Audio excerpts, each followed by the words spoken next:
Først, ikke frivært, men I sånn kvalitet på seg. Ja, jeg vet hvem du er, men du vet ikke hvem jeg er. Hva mener han? Mener ingenting. Han bare prater. Men så folk Så jeg var integrert i kultur og samfunnet hjemme. Det var min første rettssager jeg hadde hvor ferdig fransk, så snakket vi ikke fransk. Så snakker jeg også litt sånn om svensk. Alt undervisning er på fransk. Ja, jeg husker det. Hvordan var det med deg? Nei, men du vet at det var... Vi fikk jo ikke møte læreren. Ikke grensefamilie med laks. Mer lakselus. Så kan vi stoppe det litt. Du har deres, er noe. Oi, dere touchbank. Bakgrunn for deg. Se på et bilde av deg i den stilen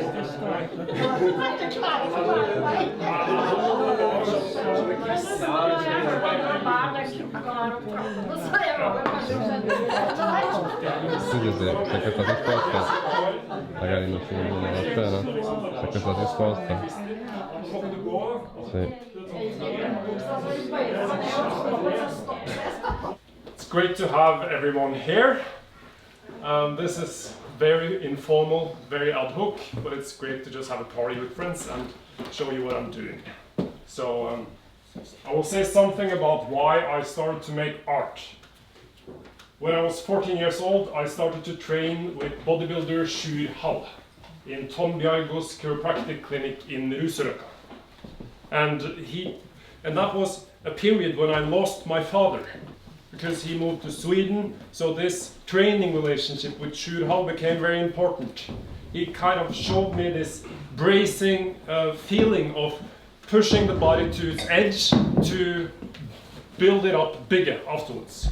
So to take something to its very edge, to its formal edge, and then to expand that edge later. It was a kind of dialectics of going towards the unknown and then renegotiating where that boundary was between me and something else.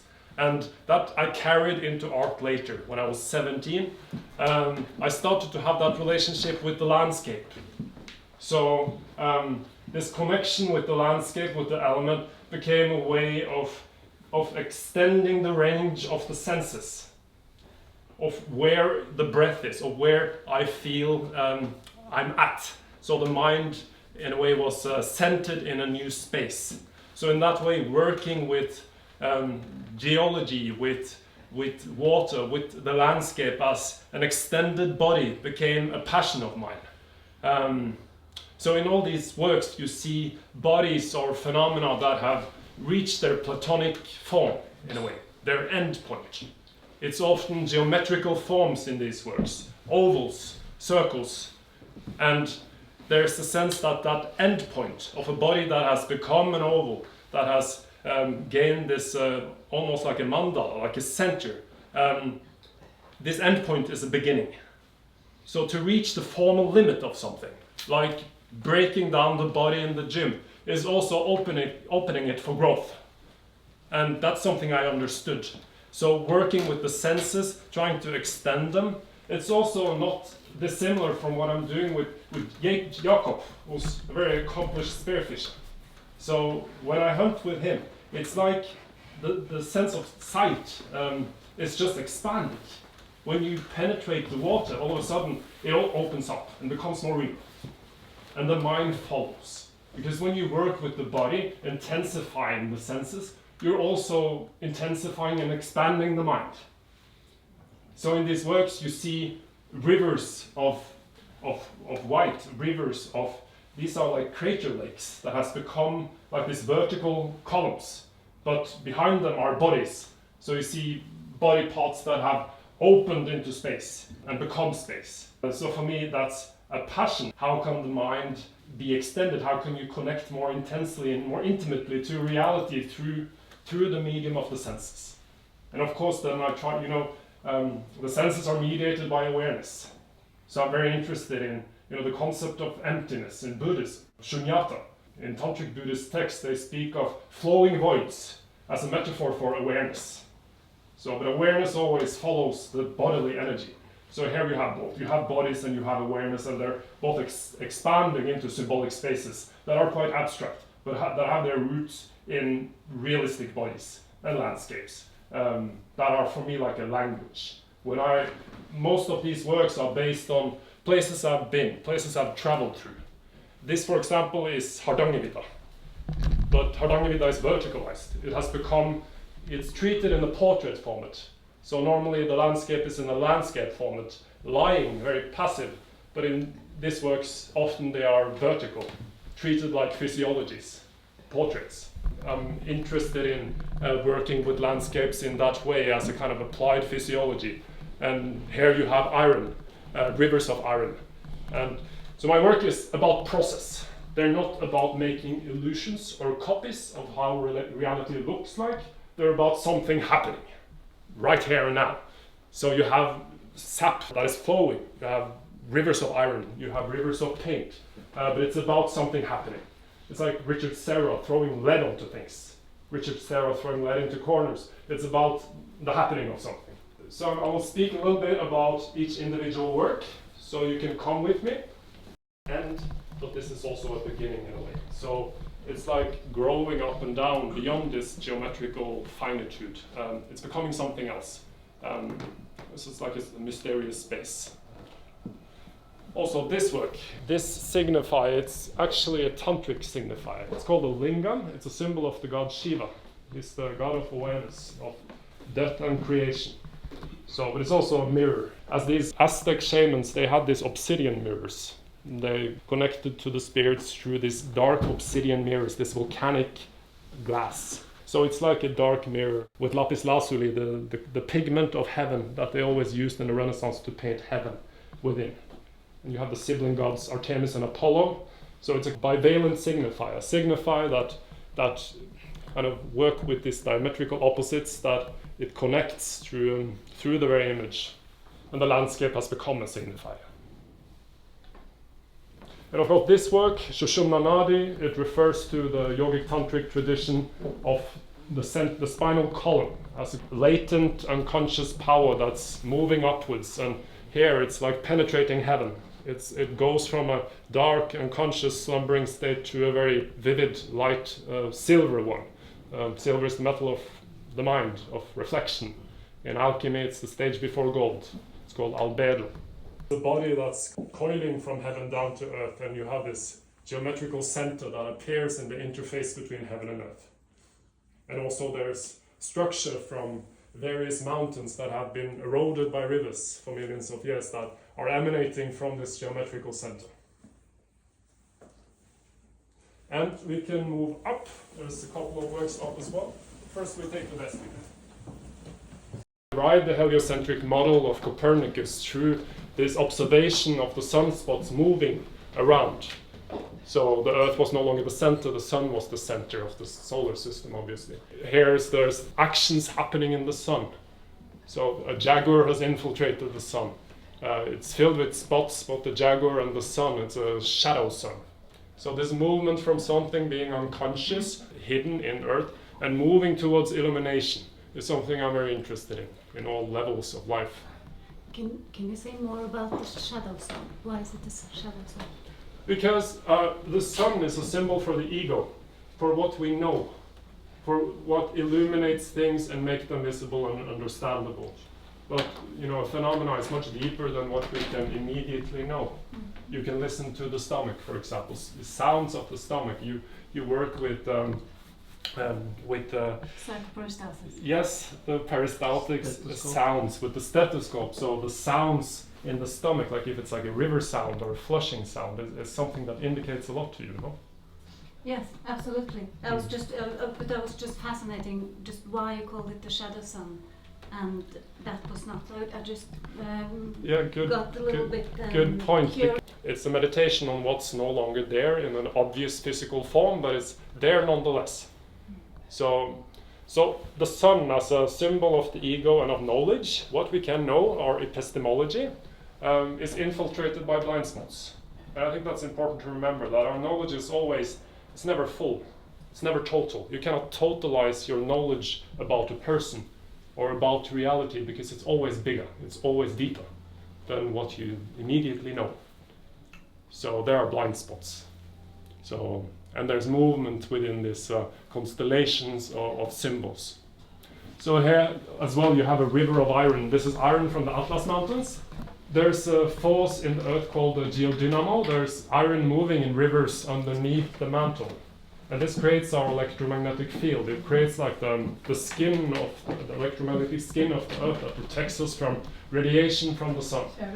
So as well you have bodies that are aligned with the rivers. I took some photos of the riverbed in Føra when I was fishing with my friend Eirik.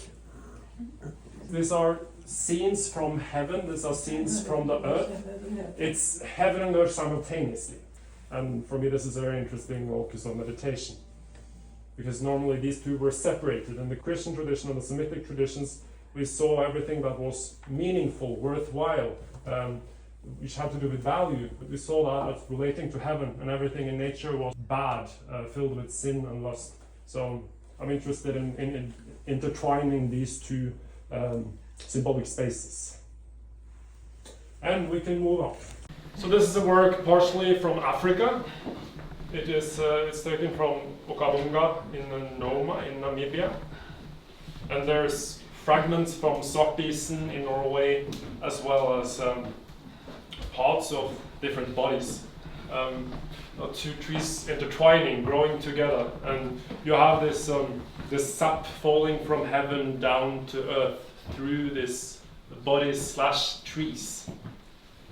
So the sap is like, it's a metaphor for the circulation of energy that kind of moves through humans and nature alike. I think in this new geological epoch we're in, the Anthropocene, whose definition is that the human has become a geophysical force, that the boundary that separated nature and culture is no longer very firm, it's more blurred. It's important to remember that our activity in our culture is actually changing nature very quickly. So we have become like a constant volcanic eruption or something in terms of energetic expenditure. So the bodies in my work are often enormous, but they're part of the land. And they're part of a symbolic space where nature and culture is no longer that rigidly opposed. And you also have this process of the sap falling down from heaven down into earth, which is, for me, is a very interesting frame of meditation. So this, you see in the sap, it's cinnabar. It's if you burn it, you get quicksilver. So it's a quicksilver sulfide. This was the goal of alchemy. It was this red stage called the rubedel. In this work, you have this scene from a river forest scene. So this is actually the dancer coming afterwards, Marianne Haugli, who is in most of my works actually. I mostly work with people I know. There's an interference between heaven and earth because there's a reflection of heaven in this river landscape. And there you have these constellations of this hurricane Synna as well, that's like pulsating out of the landscape. So the kind of dichotomy between the body, the human body and the landscape is no longer there. It's more of a dialectic where you transcend the opposition between the body and the landscape. So the landscape is no longer in the background. That is usually the case, that the portrait is in the foreground and the background is passive. That nature is like a green screen that we can project our fantasies and our fears onto. But in my work, nature is no longer a green screen, it's moving into the foreground, and it's becoming subject, no longer object. So this notion of figures being fraught with background, that the landscape is moving forwards and having more important roles in this play that history is, that all of a sudden it's there in the foreground, and there's no longer this intense divide between background and foreground. And also there's sap moving from this the Shuddha chakra, the throat chakra. So there's like a movement from out of an anatomical center.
Marianne Haugli.